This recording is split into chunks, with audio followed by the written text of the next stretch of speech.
If you want to cancel your YouTube Music subscription, follow these simple steps to ensure the process goes smoothly. Step 1. Open YouTube Music app. Launch the YouTube Music app on your device or go to the YouTube Music website on your browser. Step 2. Sign in. Make sure you're signed into the account that has the YouTube Music subscription you wish to cancel. Step 3. Access your account settings. Tap on your profile picture in the top right corner of the Apple website. From the drop-down menu, select Settings to access your account settings. Step 4. Manage your subscription. In the Settings menu, look for the Membership or Subscriptions section. Click on it to view your current subscriptions, including YouTube Music.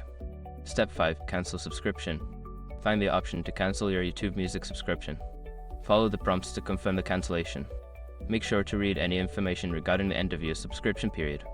After completing these steps, your YouTube Music subscription will be cancelled. You will still have access to the service until the end of your billing cycle.